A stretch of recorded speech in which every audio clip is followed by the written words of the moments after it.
تو قرآن مجید میں اللہ تعالیٰ فرماتا ہے سورہ بقرہ میں سورہ نمبر 2 آیت نمبر 185 میں اللہ تعالیٰ فرماتے ہیں اعوذ باللہ من الشیطان الرجیم شہر رمضان الذی انزل فیہ القرآن ھدی للناس، رمضان وہ مہینہ ہے جس میں قرآن مجید کو اوترت کیا گیا ہے، نازل کی گئی ہے، ھدی للناس، ایک مارگ درشک بنا کر ساری انسانیت کے لیے، کیا بنا کر؟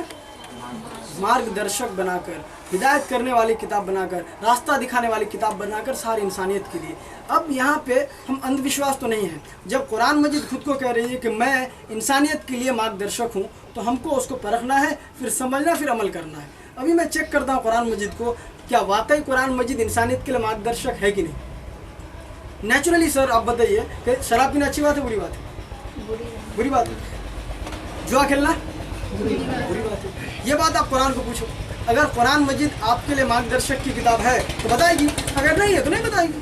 جب قرآن نے یہ کہا کہ میں آپ کے لیے مارگ درشک کی کتاب ہوں تو قرآن کو آپ پوچھیے کہ شراب پینا، جوا کھیلنا، یہ سب صحیح کہ غلط ہے؟ تو قرآن مجید کو میں پوچھا، قرآن مجید میں لکھا اللہ تعالیٰ فرماتا ہے سورہ مائدہ میں سورہ نمبر 5 آیت نمبر 90 میں اللہ تعالیٰ فرماتے ہیں یا ایھا الذین آمنوا انما الخمر والمیسر والانصاب والازلام رجس من عمل الشیطان فاجتنبوہ لعلکم تفلحون۔ اے ایمان والو، دیکھیں اللہ تعالیٰ ایمان والے مومن سے مخاطب ہے۔ ایمان والے کا مطلب ہوتا ہے یقین کرنے والے، جن کو یقین نہیں کرنا ہے ان کے لیے سب جائز ہے، مطلب ان کو یقین ہی نہیں کہ کیا ہے کیا نہیں تو وہ سب کر سکتے ہیں، لیکن جو یقین کر رہے ہیں، جن کے پاس ایمان ہے، ان کو اللہ کیا کہہ رہے ہیں؟ اے ایمان والو، اے ایمان والو، انما الخمر، بے شک شراب۔ خمر کا مطلب ہوتا ہے، عربک ورڈ ہے یہ خمر، اس کا مطلب ہوتا ہے ذہن کو ڈھانپنا۔ تو انما الخمر، بے شک شراب، بے شک نشہ، اس میں ساری نشہ آ گئے، جو جتنے بھی نشہ ہے سارے نشہ اس میں شامل ہے جو آپ کے ذہن کو ڈھانپ لے۔ تو انما الخمر، بے شک شراب، والمیسر، اور جوا، والانصاب والازلام، اور بت پرستی کرنا اور بھوشیوانی کرنا، رجس من عمل الشیطان، یہ سارے شیطان کا کام ہے۔ فاجتنبوہ لعلکم تفلحون، آپ اس سے اجتناب کرو، آپ اس سے بچیے تاکہ آپ کامیاب ہو۔ تو قرآن مجید میں اللہ تعالیٰ فرماتے ہیں سورہ مائدہ سورہ نمبر 5 آیت نمبر 90 میں کہ شراب، جوا، یہ سب شیطان کا کام ہے، آپ اس سے بچیے۔ تو قرآن مجید آپ کو گائیڈ کر رہا ہے کہ نہیں؟ آپ کا مارگ درشن کر رہا ہے کہ نہیں؟ برابر نا؟ اسی طریقے سے جتنے بھی بری چیزیں دنیا میں اس کا قرآن میں کھوجیے، وہ قرآن آپ کو گائیڈ کرے گی کہ یہ صحیح ہے، یہ غلط ہے، یہ صحیح ہے، یہ غلط ہے۔ چوری کرنے کے بارے میں قرآن کو پوچھے، بتائے گی کچھ چوری کرنا صحیح کہ غلط ہے۔ ریپ کے بارے میں قرآن کو پوچھے، قرآن بتانے والے کہ صحیح کہ غلط ہے۔ ٹھیک ہے، تو قرآن مجید سارے انسانیت کے لیے ایک مارگ درشک ہے، پروف ہو گیا۔ نیکسٹ بات کہ یہ اب محمد صلی اللہ علیہ وسلم کون ہے؟ محمد صلی اللہ علیہ وسلم کون ہے؟ اللہ کے نبی ہے، اللہ کے آخری پیغمبر ہیں۔ محمد صلی اللہ علیہ وسلم مکہ میں پیدا ہوئے سن 571 عیسوی میں، اگر اس عیسوی کو لیں گے تو 22 اپریل کو پیدا ہوئے۔ 22 اپریل سن 571 عیسوی میں اللہ کے رسول پیدا ہوتے ہیں، دن سوموار کا ہوتا ہے مکہ میں، اور صبح کے وقت پیدا ہوتے ہیں۔ ان کی مرتیو ہوتی ہے سن 632 عیسوی میں، تقریباً 63 سال کی زندگی ملتی ہے ان کو۔ اور ان کے والد، ان کے ابا کا نام تھا عبداللہ، ان کے امی کا نام آمنہ، اور ان کے دادا جی کا نام عبد المطلب تھے۔ وہ پیدا ہوتے مکہ اور مدینہ میں ان کی انتقال ہوتی ہے۔ وہ شخص تقریباً 63 سال کی زندگی ان کو ملتی ہے، جس میں 40 سال کے وقت ان کو نبوت ملتی ہے، اور یہی جو 23 سال ہے اس میں قرآن اوترت ہونے کا ایک دور ہے، اور اسی دور کو ملا کے 63 سال اللہ کے رسول تقریباً جیے۔ 63واں سال میں اللہ کے رسول کی انتقال ہوئی۔ وہ اللہ کے رسول کے بارے میں قرآن مجید میں کیا کہا؟ قرآن میں اللہ تعالیٰ فرماتے ہیں سورہ انبیاء میں سورہ نمبر 21 آیت نمبر 107 میں وما ارسلناک الا رحمۃ للعالمین، میں نے نہیں بھیجا محمد صلی اللہ علیہ وسلم کو لیکن ایک رحمت بنا کر سارے انسانیت کے لیے، سارے انسانیت کے لیے اللہ کے رسول محمد صلی اللہ علیہ وسلم کیا بن کر آئے؟ دیالو بن کر آئے، رحمت بن کر آئے۔ ایک کوشچن ہے سر، اگر آپ آن لائن نیوز پڑھتے ہیں تو پتا ہوگا آپ کو، آج سے ایک ہفتہ پہلے ایک آن لائن نیوز آیا تھا، اس میں لکھا تھا کہ سب سے پہلا شخص جس نے بیٹی بچاؤ کا ابھیان چلایا ان کا نام کیا ہے؟ تو اس میں آیا تھا محمد صلی اللہ علیہ وسلم۔ محمد صلی اللہ علیہ وسلم سب سے پہلے شخص تھے جنہوں نے بیٹی بچاؤ کا ابھیان چلایا۔ عرب میں اس وقت آج سے تقریباً 1400-1500 سال پہلے بیٹی جو پیدا ہوتی تھی اس کے بعد اس کو قتل کر دیا جاتا تھا، اس کو دفنا دیا جاتا تھا، اور بیٹا ہو اس کو رکھا جاتا تھا۔ یہ اس میں عام تھا عرب میں، لیکن اللہ کے رسول محمد صلی اللہ علیہ وسلم اس کام کو روکنے کی کوشش کی۔ الحمدللہ آج وہ کام عرب میں بند ہے، افسوس کی بات ہے کہ انڈیا میں آج بھی جاری ہے۔ تو وہ کام کو اللہ کے رسول نے روکا۔ کیا کسی بیٹی ہے، بیٹی ہونے کی وجہ سے اس کو قتل کر دینا صحیح ہے کہ غلط ہے؟ غلط ہے۔ تو اس کو جو بچا ہے وہ صحیح کر رہا ہے کہ غلط کر رہا ہے؟ صحیح کر رہا ہے۔ تو اللہ کے رسول آپ کے لیے، آپ کے حق کے لیے لڑے اور بیٹی کو بچائے، مطلب